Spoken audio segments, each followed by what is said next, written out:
They sing every cat sing all day. They're singing all day, all day, all day.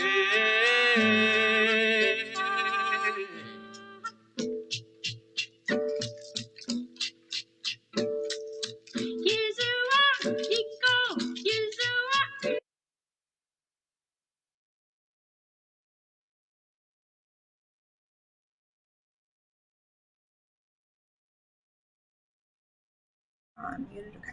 Hi, everyone, and welcome to Sticky Notes, Finding the Music in WQXR Archival Recordings to the Bob Sherman Collection. While you've been waiting, you've been hearing a song from that very collection. It's The Crickets, performed by Maurice and Miranda, courtesy of one of Bob Sherman's compilation tapes. My name is Martha Ball. I'm a project cataloger at New York Public Radio, as well as a member of the Programming Committee of Art. So I'm very excited today to wear both hats and be your moderator for today's presentation. I want to quickly bring to your attention 3 more upcoming art programs. The first is on April 26th. It's an exhibit tour of 10 years of librarians and archivists with Palestine at Interference Archive. On April 30th, there'll be the program Ukrainian Archives and War and Peace, a conversation between Ukrainian historian and archivist Marina Palyenko and Michael and Drake at NYU. And then on May 1st, another webinar supporting community-based video archiving for Human Rights with Witness, featuring Yvonne Ng. There's much more to come this spring and summer, so keep an eye out on your email. Just a few final housekeeping items. Please note, as you got that alert, that this event is being recorded, so if you wish to turn off your cameras, please do so now, and we ask that everyone remains muted for the duration of today's talk. Please include any questions or comments in the chat box. We'll have time at the end of the presentation for a moderated Q&A. You will also in this chat see links to NYPR, WQXR, as well as art content as we move along. And now it is my pleasure to introduce our presenters for today, Sam Seliger, Vince Kelley, and Sarah Wardrop, 3 incredible interns who have joined us over the past year to work on the Bob Sherman collection. Sam began this work in summer 2023, followed by Vince and Sarah in spring 2024, this current spring semester. They bring rich backgrounds in public radio and project management that immensely improved our work on the Sherman collection. Today, we will mainly, of course, be focused on the Bob Sherman collection, but we really want to use this collection as a case study for how an institutional collecting policy can be turned into actual decision-making while processing a collection. In this case, we did so through iterative review workflows and prioritization criteria, which we'll delve deep into later in the presentation. We'll begin first with the collection policy, followed by an overview of the provenance of WQXR and Bob Sherman-related content. This will be followed by the details and the materials recently reviewed and how they were pared down through inventories and prioritization criteria for inclusion in the NYPR collection. We'll end with processes and lessons learned that can be replicated in your own processing and accession workflows, no matter the formats of a given collection, and then end with the Q&A, taking your questions directly from the chat. Here's a quick snapshot of the NYPR collection and preservation policy. This really created a direct roadmap for all decisions that were made about this collection. New York Public Radio Archives accepts non-duplicate materials for preservation that primarily support company production needs and requests. These materials include NYPR exclusive and joint productions that are finished, local, national, and international broadcasts, NYPR concert recordings, both raw and produced, preservation files that result from transfers of physical assets from the NYPR collections. And these policies are really born out of who consist of the primary users of the NYPR archives in this specific order. So first we have internal producers, reporters and producers who request content directly for their new content they're working on, researchers, and then finishing with the public. As we are publicly funded archives, we want to make these materials available in general. These users are specifically why broadcasts and related content are the primary collecting objective, rather than personal collections of creators. And this will all be helpful to keep in mind as you follow the decisions made during processing of the Bob Sherman collection. Last fall, NYPR presented as part of New York Archives Week on digitizing the WNYC and WQXR archives. That really served as an overview, and now we're excited to drill down into the specifics of our workflows in action. The collections being digitized represent the organizations within the New York Public Radio umbrella. You can see here New York Public Radio now encompasses WNYC, WQXR, as well as New Jersey Public Radio. Just before I pass things off to our presenters, we wanted to offer a very much abridged timeline of WQXR history. WQXR was founded as W2XR in 1934. It was the first experimental high-fidelity radio station in the United States. It was later renamed WQXR in 1936 as the first commercially licensed classical music station in the U.S., and then in 1944 it was sold to the New York Times. It next changed hands in 2009 when it was acquired by NYPR, the parent institution of WNYC, and continued to make headways in the classical music space. WQXR is an immensely valuable subset of our archival holdings, represented by 6,236 historic assets in the NYPR catalog. And now I'll pass things off to Sarah. We know Bob is familiar to many of you, but wanted to still provide some background on his career. He announced his retirement from WQXR last May, passed away in late June, and one of the tributes published was The Sherman Legacy, written by NYPR's Director of Archives, Andy Lancet. It's well worth a read on the WQXR site, and it really does show Bob's impact on radio and beyond. He spent nearly 70 years at WQXR, from entry-level jobs like clerk typist to program director. He was host and creator of multiple shows, including the long-running programs The Listening Room, Young Artist Showcase, and Woody's Children. He covered folk, classical, and more. He was also a writer. He hosted TV shows on PBS and CBS. He was on the graduate faculty at Juilliard, and I was fortunate enough to cross paths with Bob at another public radio station in New York, WFUV, which is where his show Woody's Children moved in 1999. So having a chance to work here on Bob's collection was a surprise connection. It's certainly an honor as well, and it's also been fascinating to look back, learn more about Bob, how much he and his work contributed to the music communities around him, and in a great way, it feels like we're still learning from him. Also in the Sherman Legacy, Andy referenced Bob's mission to demystify music for listeners, and I think it's a pretty great word to describe him on the radio. He was the kind of host you could tell had more music knowledge than you ever could, but it was delivered with curiosity and genuine delight in sharing it with listeners, and also in supporting artists. And in the first of a few clips we're going to share with you today, this is from the Listening Room 15th anniversary concert, and it's Bob talking about his own radio philosophy. It's also an example of his connection and ease with artists, and in this case, it's pianist Emmanuel Axe, or as Bob calls him, Manny.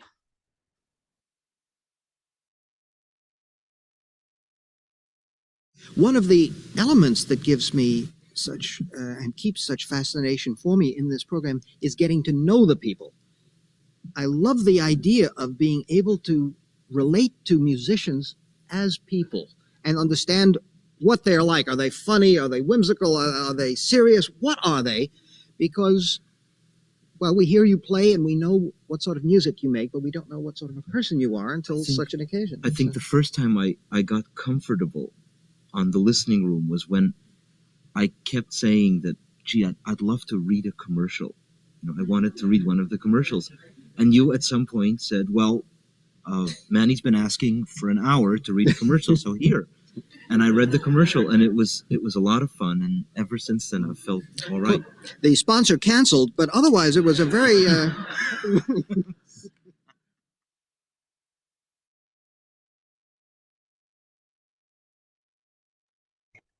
In reviewing the materials, the timeline of Bob's work also factored into our process.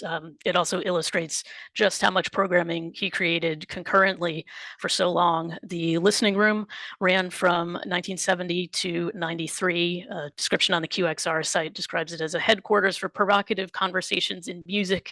And so a lot of the materials included interviews, debates, panels, live performances. Woody's Children, titled after a phrase of Pete Seeger's describing artists following in Woody Guthrie's songwriting footsteps, actually grew out of a show Bob program called Folk Music of the World, which certainly influenced some of the other materials we found in the collection. He changed course to start Woody's Children in '69, which ran on WQXR for 30 years before moving to WFUV that fall. And that timeline actually came into play in reviewing some of the Woody's Children materials. We would listen and research and finally figure out that the interview actually was WFUV content and not WQXR. Young Artist Showcase, Bob ran it from 1978 to 2023. Happily, it still continues with guest hosts, and they seek out and display talents of young, emerging classical artists. But while Bob was hosting, he was curating, encouraging, recommending performances by up-and-coming musicians. And so I thought we'd play a couple of clips. The first off from Woody's Children, and this is the end of an episode that welcomed in 1984, and it just shows his mix of enthusiasm and information regardless of genre. Piglet got stranded when it started to rain, and then this bear, a very little brain, corked up a honey pot and floated away to fetch Christopher Robin and save the day. Come all you children standing there, I'll sing you all a song about my favorite bear. Do the bumble bear boogie, baby, don't you rag. Come on along and diddle a bit of the Winnie the Pooh rag. Come on along and diddle a bit of the Winnie the Pooh rag. All right, fabulous. Every time I hear that, I like it better. Jonathan Eberhardt and the Winnie the Pooh Rag. Before that, another sprightly version of an A.A. Milnes poem, James, James, Morrison, Morrison. Remember that one? By the Chad Mitchell Trio. I'm afraid I don't know who wrote the story of the Three Little Pigs, and I'm not even sure who did the music at this point. But the Who's Afraid of the Big Bad Wolf song was certainly deftly rewritten and resung by Gary Rosen and Bill Shantz.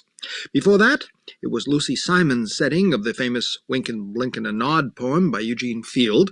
Lucy sang that with her sister, Carly Simon. And our medley began with Woody Guthrie himself and his invitation to go riding in the car. Well, I do hope you had a good time with our Songs for a Second Childhood tonight, and I wish you a new year of peace and love and good health.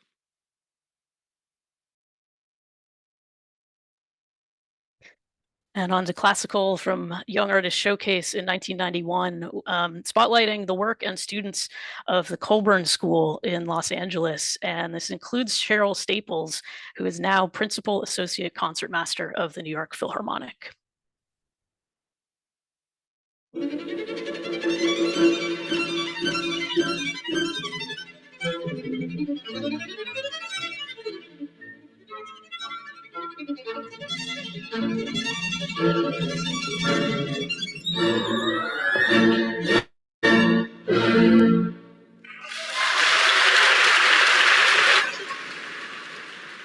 What a marvelous performance. Such a brilliant technical traversal and yet so sensitive musically.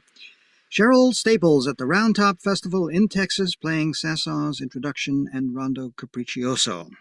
Unfortunately, I don't have the conductor's name here. Try to find that out and give it to you next week. Meanwhile, we have come to the end of tonight's showcase salute to the Colburn School of Performing Arts in Los Angeles. That's because Cheryl Staples, the 22-year-old violinist, is not only a graduate of the school, but recently became its youngest faculty artist. And of course, earlier in our broadcast, we heard the remarkable playing of the Colburn Chamber Orchestra under Richard Rintoul. I would also like to express our deep thanks to Dean Joseph Thayer. He really jumped through hoops to get us the tapes and other information on time for tonight's show.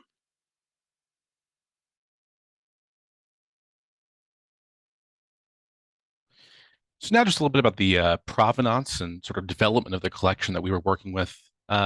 Prior to the New York Times sale of WQXR AM, also known as WQEW, to Disney in late 1998, I think it actually became a Radio Disney affiliate, Sherman began to amass a personal collection of material which he had been involved in over the years, sort of fearful that that material would either get lost or just outright abandoned during that sort of transfer of power. So he began to sort of collect things that was related to what he had worked on. And over the years, Sherman began to donate this material to various other depositories, including the Broadcasting Special Collection at the University of Maryland, the Oral History of American Music collection at Yale, as well as a small Florida-based music archive. Following New York Public Radio's acquisition of WQXR from the New York Times in 2009, Sherman began to give the material from his personal collection to the New York Public Radio archives. Eventually, Yale transferred the majority of its collection of Sherman material to New York Public Radio in exchange for digitizing the material for them. And New York Public Radio also eventually acquired and digitized the materials Sherman had given to that small Florida-based music archive. After 2009, New York Public Radio archives operated on sort of a handshake deal where materials from Sherman's personal collection would be digitized and put on CD for Sherman's personal use in exchange for New York Public Radio keeping the physical items. This included materials from Sherman's own collection unrelated to his work at WQXR, primarily material related to his mother, Nadia Reisenberg, who was a major concert pianist, and his aunt, Clara Rockmore, who was a virtuoso thereminist. So the materials we were working with were sort of the final and most heterogeneous collection of Sherman's materials, which had arrived around 2020.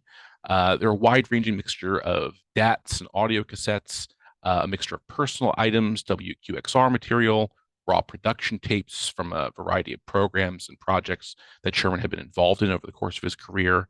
And after Sherman's passing in 2023, it became more pressing to process the remainder of these items. The loan agreement in place allowed New York Public Radio archives to create preservation copies of any items relevant to our collection, but ultimately the whole physical collection would be transferred to its ultimate home at the University of Maryland. So this specific collection, this final batch of materials that we worked on came to us around 2020. It was a mix of digital audio tapes and audio cassettes, a little over 450 items in total, about 3/5 of which were cassettes. One was a Hi8 video, which we were able to transfer using Transfer Collective's video digitization station at their headquarters at PIT in Williamsburg. Because of the nature of Sherman's personal collection, there was a huge range of production and broadcast dates, all the way from 1937, a recording of the Rudy Valley show, all the way up to a 2008 phone interview between Sherman and his friend, pianist Manny Axe, who we heard him chatting with earlier. Only a little over 100 of these items were actually recordings of full edited, produced radio shows. The majority were these personal items, the raw material intended for broadcast, research materials for Sherman's other endeavors. Many of these items were actually related to Paul Robeson's career. Sherman occasionally appeared as a subject matter expert about Paul Robeson and other media. The condition of the materials was varied. The DATs were in surprisingly good condition. They never presented major problems during digital transfers. Really, the major hurdle we faced with DATs for preservation was that sometimes the material on the same tape would be at different sample rates. So this created issues during the digital transfer. Cassettes were far more mixed. Several of these, especially old consumer grade cassettes, just sort of immediately broke when we tried to rewind or pack the tape. The audio quality from the DATs was by and large quite good. In some cases, the DATs contain material that had been transferred from another previous format, so certain audio problems became sort of baked in. The audio quality from the cassettes was generally not very good. We tended to prefer other digital copies of those materials if we had duplicates. And just to reiterate that this represents really just like a fraction of the whole Sherman collection as it currently exists, split between the New York Public Radio archives and the University of Maryland.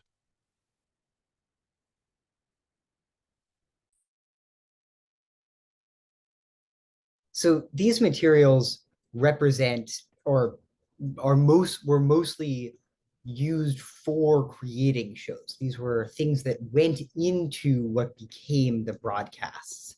For Young Artists Showcase, this included performances from conservatories and music schools, of course, here in New York, like Juilliard, the Manhattan School, Mann College, but also across the country, schools like Berkeley, the Peabody Conservatory in Baltimore, the Colburn School in Los Angeles, just to name a few.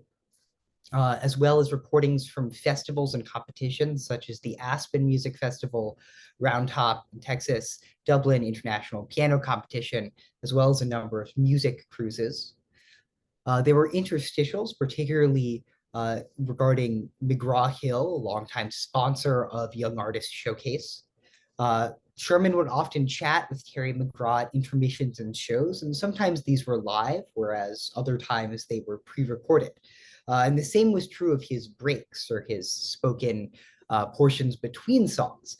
Sometimes he would record them sequentially to be assembled with music. Other times he might actually record them while sitting in a performance as performers were changing places or something similar. And there were also fundraising pitches, both for WQXR materials, pitches from artists and other members of the music community, as well as Sherman's pitches for other related organizations, such as the Harlem School of the Arts. For Woody's Children in the listening room, there were also interviews with artists and community members and festival recordings as well, although these were of a very different kind, such as Sherman's workshops at the Great Hudson River Revival Festival.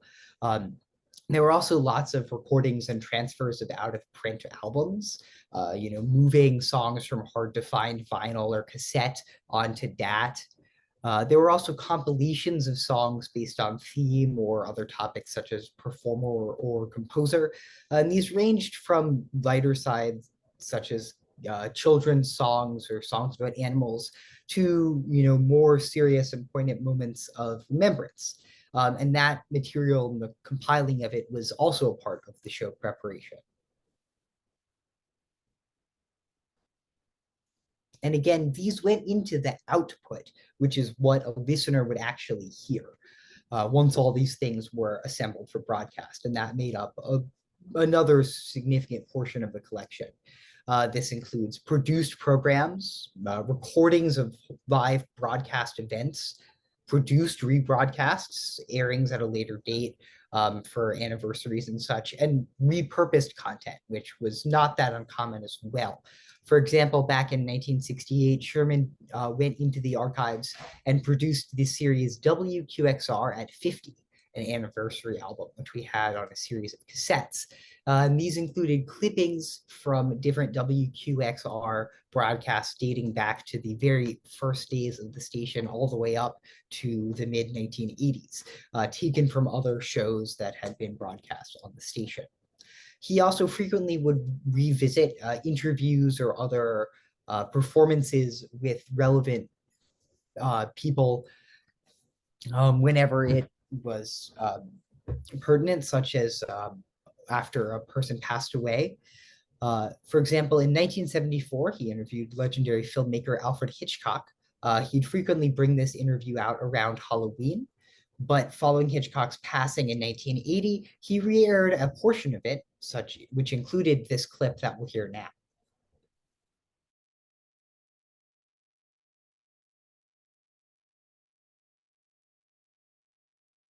Now let's begin these memories of the late Alfred Hitchcock. He was here at WQXR in 1974, and we had a wonderful session. We can't play all of it for you because he was here almost 2 hours, but we'll try to sift out the most exciting parts, exciting in the sense of revealing so many of the secrets of his masterful trade. I began by wondering what starts Hitchcock thinking towards a particular film. In other words, is it a book? Is it a character? Is it an idea? What begins the process? I think it's the book. Any book that has within its structure, story structure, something that lends itself to film. For example, generally speaking, good literature does not make good film. In fact, I would go the other way. I'd say inferior literature makes better films. That's interesting. Why would you say that? Well, because you see, what is good literature? It's words put together. But what is the motion picture? Images put together. The pure motion picture is a succession of images joined together that run through a machine that create emotions in the spectator. Just as much as reading a good book could have the same effect, but they're two totally different things. Mm-hmm. Now, the reason I say possible inferior literature is because you need the story more than you do the manner of telling the story, because you're going to use your manner telling that story cinematically.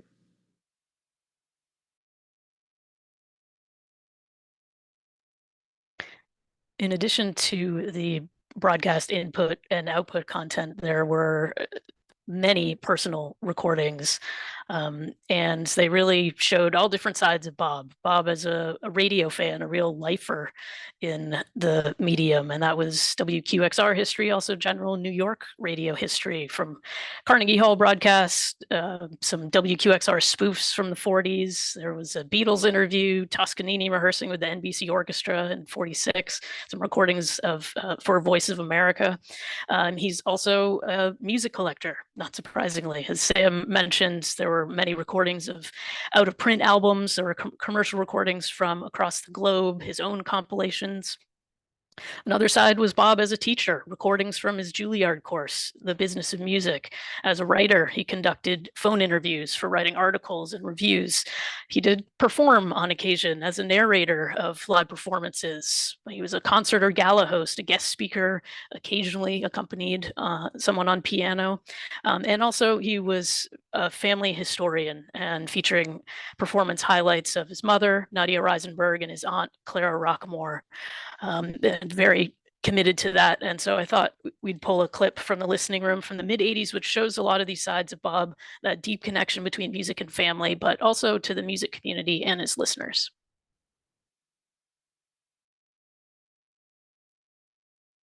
Hello, everybody. The hour I would like to share with you today is very personal because it involves memories of my mother, who yesterday would have celebrated her 82nd birthday. On the other hand, Nadia Reisenberg played such a pivotal part in the development of the listening room and was such a frequent guest here that her extraordinary artistry and her exuberant personality are well known to many, if not most of you listening today. Indeed, speaking of you wonderful people out there, on this program last July, I wondered if any listeners had certain performances we hadn't been able to find, because some are still on the missing list, including the extraordinary concert she played at Carnegie Hall with Eric Friedman in 1979. But because of your help, others have indeed materialized, and it's some of those I'd like to share with you today.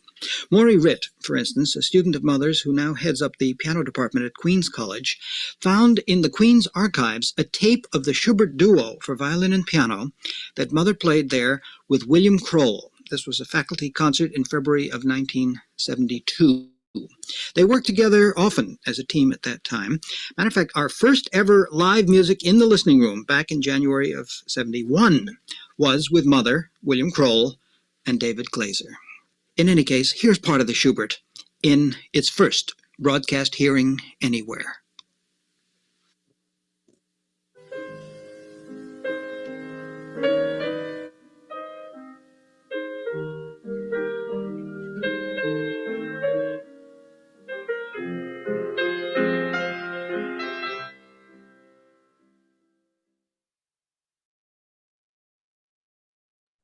So when these materials actually came to us in the archives office, they were not really sorted or cataloged at all. We had to figure out, for ourselves what exactly we were getting into. So we began sorting by prioritizing the availability of information. We wanted to catalog what we could and then try to use the existing information that we had compiled to figure out as much of the rest as we could as possible by listening to it. And we were trying to align with the archive's values of prioritizing broadcast materials as much as possible. We developed 4 primary categories initially, although they would become a little bit more complicated later as time went on. The first was show materials. These include both recordings of finished shows and broadcast materials and work tapes, compilations and edits in progress going into the final show broadcast.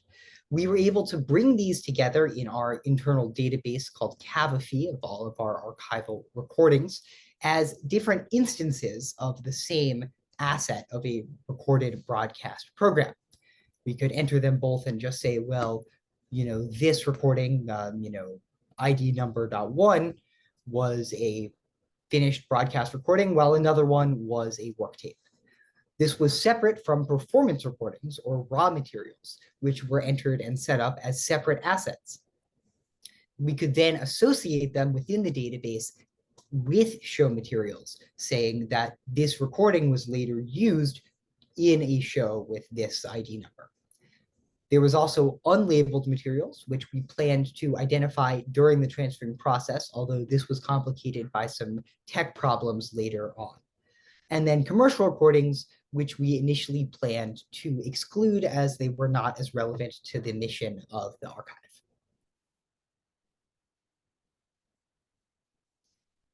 So as we began sorting, we realized we had some difficulties with the equipment for our DATs, which meant that we were not going to be able to listen back to them at that time. This meant that we decided to separate by format, cassettes and DATs, and focus on cassettes, dealing only with the DATs that were clearly labeled. We began bringing personal and show materials back together during cataloging and dealing with rebroadcasts, which was a common difficulty that complicated things a little bit. Identifying different titles and such, and putting shows in order by date and by show number, as most of Sherman's programs were helpfully identified by sequential show numbers. You can see here an excerpt from our spreadsheet cataloging these tapes. As you can see, there were a surprising number of duplicates and duplicate materials throughout. They came from a number of different asset series, primarily from WQXR, but there were a handful of materials from elsewhere.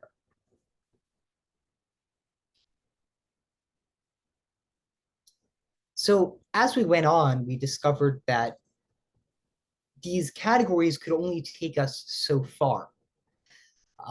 The distinction between recordings and work tapes and even raw materials is challenging because Sherman frequently reused, reinterpreted, and reincorporated material from old recordings and old programs. You could never know what he might dig up and turn into a new segment or a new show. One good example of this is with a recording that he made of the book The Little Prince. In the 1970s, he recorded a show-length version using selected readings from the book, as well as selections of songs from the Lerner and Loewe musical. However, following the passing of his mother, Nadia Reisenberg, he edited that version down and added a tribute to her, broadcasting it as a segment in a memorial broadcast for her. Frequently in subsequent years on the memorial of her passing, he would rebroadcast this, sometimes with an additional introduction, and edit it down further to make it into a shorter segment. So this presentation was included in a number of different broadcasts in slightly different formats over the years. He would also make recordings for potential use, such as we mentioned earlier in show recordings, he would frequently include some amount of voiceover and spoken presentation directly on his microphone while recording a performance.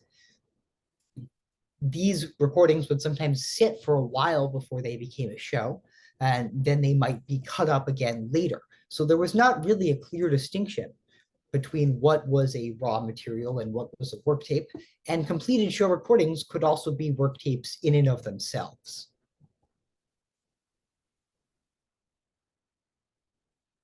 So as we went on further, we were left with primarily just a handful of materials that could not be easily identified. The identifiable materials were cataloged and sorted into boxes. We identified duplicates, and then through playback, we were able to identify a number of unlabeled or initially undetermined cassettes. playing these back while during the transfer process, we could match them up with other identifiable materials, searching through relevant names in our database, and of course, often using the show's introduction and material to appropriately title and date the programs. Indiscernible materials and unlabeled DATs were set aside. Our priority at this point was not transferring all of the materials, just cataloging them and getting an idea of what they were and what we wanted to keep or get a copy of. Therefore, ones that we only transferred materials that needed to be identified, since if we were going to play them back, it made sense to get a copy of the audio at that point. Thus, at the end of this part of the process, we were left with these indiscernible materials and DATs that could not be identified through playback at that time.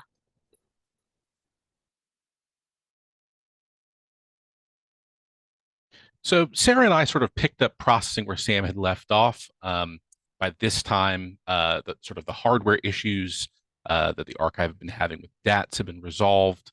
So we picked up sort of, itemizing the remaining materials, capturing metadata like series and episode title, episode number, broadcast date, those sorts of things. We found, as Sam did, that Sherman was sort of an amateur archivist in his own right, and so generally the labels were accurate. That's not always the case when processing radio collections. We assigned a unique identifier to each item, continuing the method that Sam had used, and we labeled each item.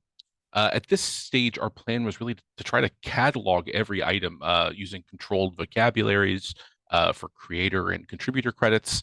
But we found that listening to every single item would add a significant amount of time to that initial processing. So we sort of decided to refocus.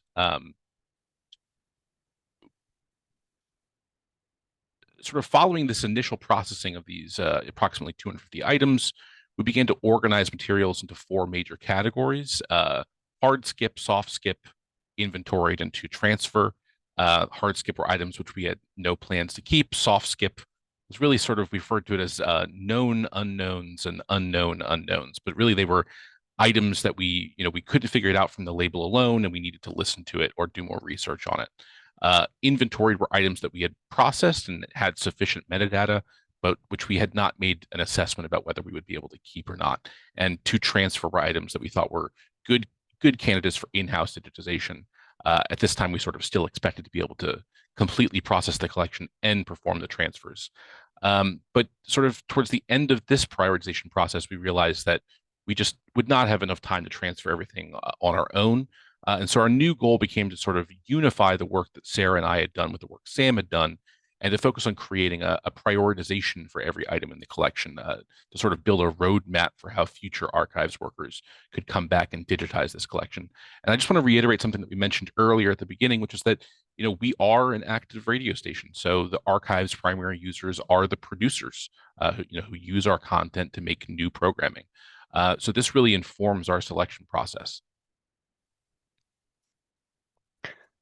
When we did take the steps to merge the 2 stages of the project, it really clarified a need to establish priority levels for reformatting, as well as some categories of prioritization criteria. And that was to make it more clear functionally for documentation, to evaluate problem entries, to consolidate questions to ask archive staff, and also to help with quantifying the materials. And those priority levels for reformatting is where we really defined the numbers, the categories being yes, transfer, fail, do not transfer, and maybe further evaluation needed. And if you reference the chart, you'll see just under 20% of the items were yes, transfer, and a little over half ended up as a no or fail.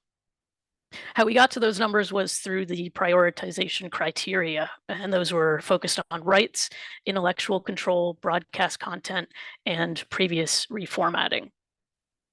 Fortunately, we were able to access Sam's original spreadsheet, so we could merge the inventories of both stages of the project. We also decided to include materials that we'd previously determined to be skips or fails, just to get a more complete sense of the collection. And that was for our processing, but also for eventually passing along to University of Maryland. So this screenshot is from the merged spreadsheet. You'll see how the 4 categories of prioritization were assigned for each row or asset, along with the final priority level.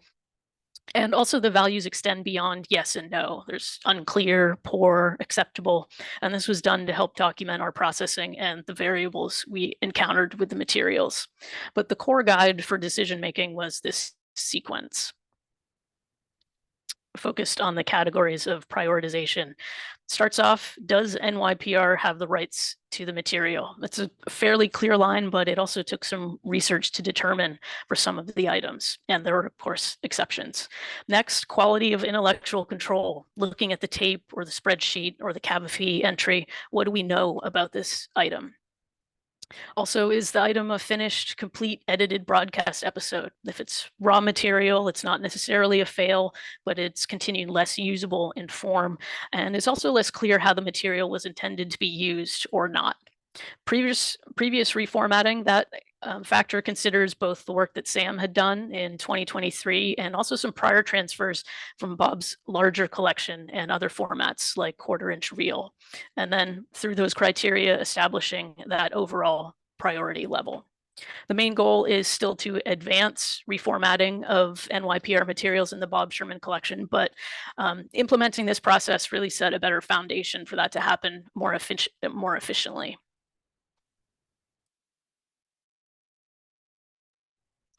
And lessons learned. Some of these are certainly best practices already, but what we encountered were good reminders of why that is the case. So the lesson to center the institutional collecting goals. Our mindset was to process for NYPR use. We're bolstering the internal collection, not processing the Bob Sherman collection as a whole. And as been previously mentioned, remember the collection and preservation policy. We're preserving NYPR's organizational and programming legacy for future generations of producers, researchers, and listeners. And as Vince mentioned, considering the uniqueness of the broadcast setting and the internal and external users, as well as internal producers producing content for external users, and the public also being able to eventually access these materials through the American Archive of Public Broadcasting, or the AAPB. Another lesson was to focus on future access, making sure the materials were usable, audio quality of any reformatting, the file format, making sure it's discoverable, focusing on description and metadata, and also making sure it's transferable for use by our internal digital asset management system, or the AAPB. Further lessons, relationships between items are key. Determining them, documenting them, linking them, it all strengthens intellectual control. Also, a standard practice, avoid a take-it-all approach. It just would have introduced a lot of inefficiencies, duplicates, and irrelevant content. And I'd also add that it, of course, made the decision-making process easier knowing that there was already an archival destination for all of these materials at University of Maryland. And finally, a lesson to embrace the iterative. As we've shared, this was not a linear process, not a solo process either, but by reevaluating and collaborating along the way, we were able to get a better sense of the materials and what needed to be processed. And in the end, it brought the project to a more complete and stable place for future stages in processing, which could mean extending the team involved for future interns and staff, possibly external vendors, or also providing a model for processing future host and producer collections for the NYPR archives.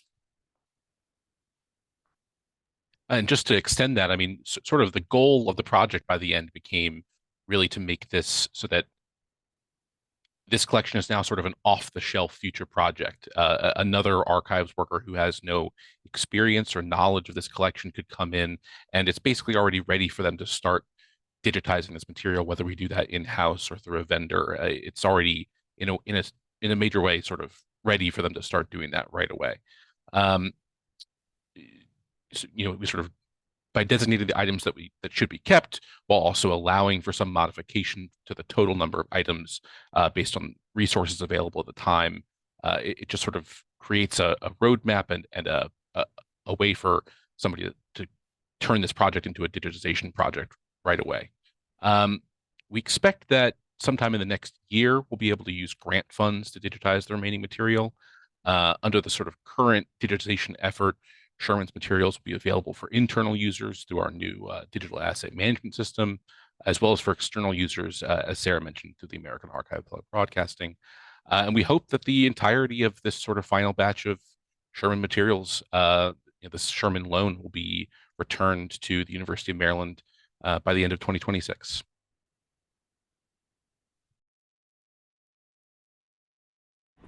Wonderful. Thank you so much, Vince, Sam, and Sarah, for that presentation. We'd now like to open up our Q&A. Please put any questions in the chat, and I'll pose them to our speakers. I'd love to start with a question here. Just hearing about an asset that you really wrestled with when deciding whether or not to transfer it. If anything comes to mind for any of the three of you.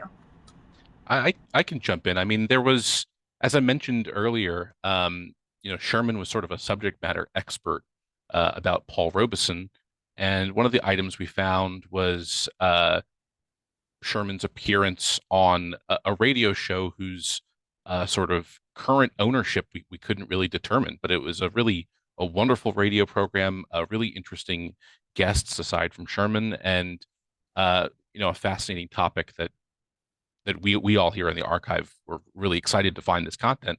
But since we can't really find sort of a copyright holder for this material, and as far as we could tell, it doesn't appear in any other archive, we felt sort of a sense of responsibility to make sure that somebody is going to keep this. And we really wrestled with, should we hold on to this?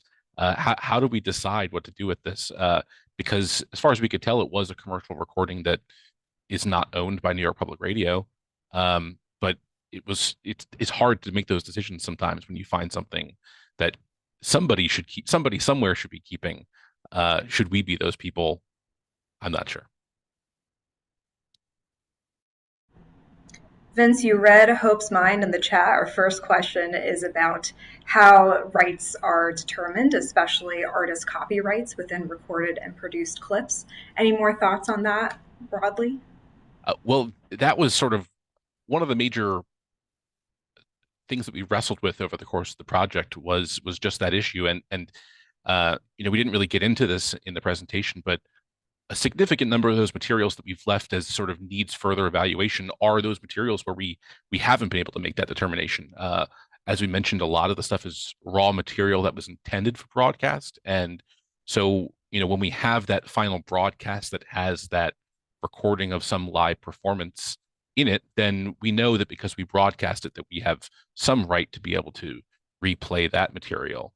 But if it's just a tape with a live performance on it, we don't have any idea of what, Bob's relationship with those people was, what the deal he had with them about whether he could replay it or what part of the tape they could replay. I mean, sometimes we found things that were like, little Post-it note that said, don't play between minutes 4 and minutes 10.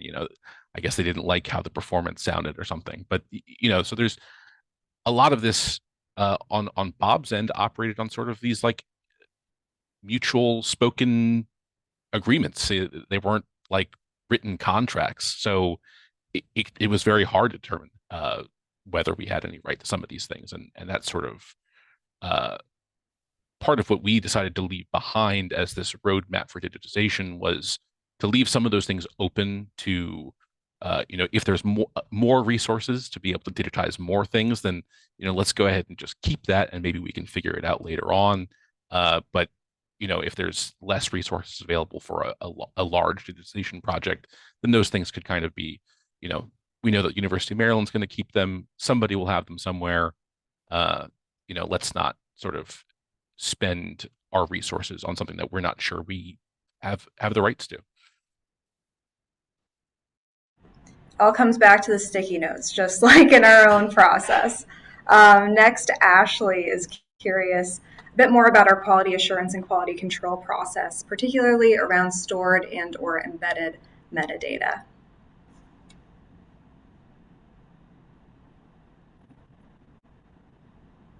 Sam, I think you might have had some more experience with metadata and cataloging with this collection. Do you want to speak to this? Yeah, I can speak to it just a little bit. I mean, when I finished my time with the project, we still had all the materials right there.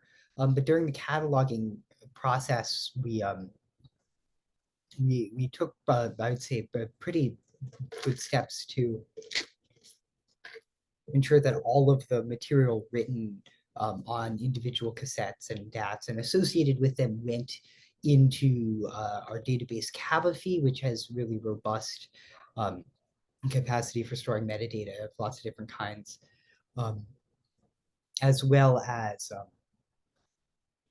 this process was double checked. I would, whenever I'd finish a batch, entering a batch of cassettes, I would send a version of the spreadsheet over to our supervisor, Marcos, who would then sort of look back through it as well. And I can say that I know Sarah and Vince looked through the same material a lot. And at this point, we were certainly really, wanted to make sure that everything is there as much as possible, since I was not sure what the next steps were going to be after me. And of course, you don't want anything to get left behind. I don't know if Sarah, Vince, you can say anything more about that. We also have Marcos here who can speak a bit more to this, I think, as well. I'll turn it over. Yeah. Hi, good question.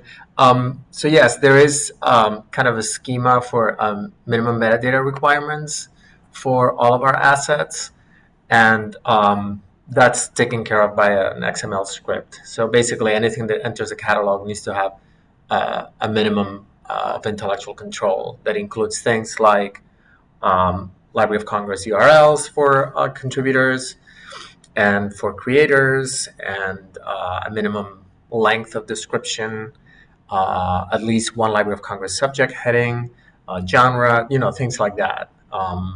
It's actually very similar to Dublin Core, but yeah, so that's how we do our QC for metadata. Thank you. It's always nice to have a special guest star to answer those kinds of questions. And now we do have a question from Janelle, wondering if there's any more information about some of the music performed by Paul Robeson.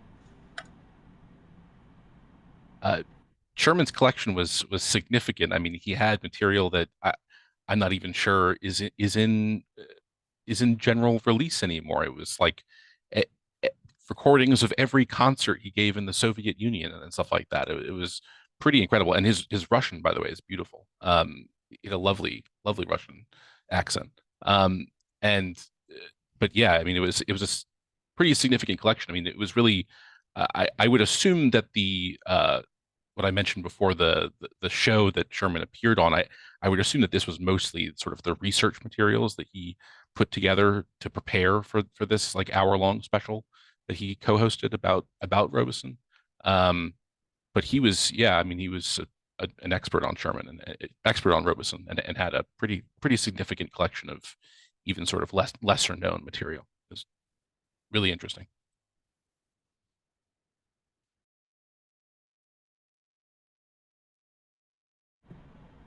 Thanks for that. And as we're kind of delving more into the content, I'll keep an eye out for further questions here. In the meantime, I'd be interested in hearing how you hear broadcasts of Bob's differently after delving so deeply into the collection.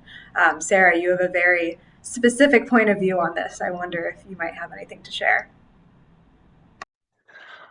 It's been, like I said earlier, just it's been interesting to continue learning from Bob and about Bob and from Bob right now, because I really knew Bob as host of Woody's Children on WFUV with some peripheral knowledge of his work and interests, his family, but it's really it's been a learning process and just kind of amazing to find out more about what he did, not just on the radio, to really just support the music community around New York City and beyond. So I think listening to some of his other shows and just how he put his other shows together, it makes me appreciate what I was hearing on Woody's Children even more. I mean, also in that timeline slide I presented with all those 3 shows, all of which are not low maintenance shows. They require a lot of gathering of information and production. Like producing all those shows concurrently is just, it's pretty amazing. So yeah, listening to broadcasts, it definitely will come with like even more respect for Bob from here on out. Wonderful. And I just replied to Janelle in the chat here, but for everyone listening in, definitely keep an eye on the preservation homepage link included on this slide as we share more from this collection, as well as the NYPR Archives blog. We do have a follow-up question from Hope on our rights discussion, specifically on how if the final recording was broadcast publicly, if there was a secondary copyright analysis for content within the audio, what that looks like.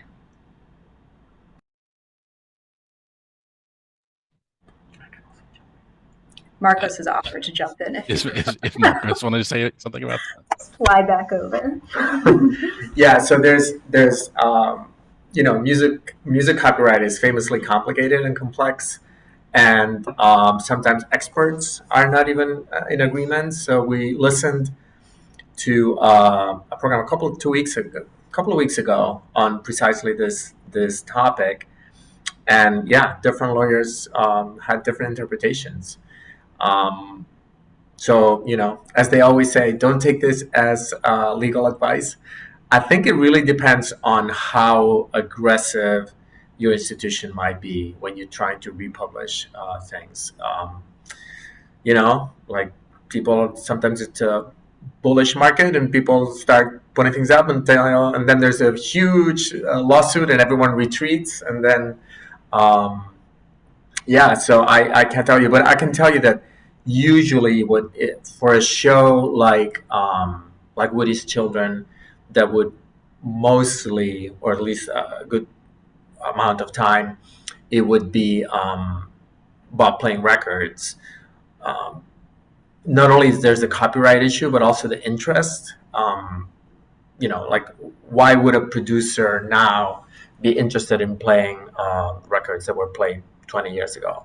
They wouldn't be interested in that section. They would be interested in Bob interviewing someone or in Bob analyzing a piece. So that's what's unique about the show. So usually it works out. If it's widely distributed, it's actually naturally less interesting, and producers are less interested in that material. Great, yes. And as we're all figuring it out together, if you'd like to follow up with any specific questions, there's contact at that same link to do so. And I think this is a good spot to end our event today. Thank you so much, everyone, for joining us. Feel free to stick around as we play some outro music, and definitely contact us if there's any more thoughts or questions. Thank you so much.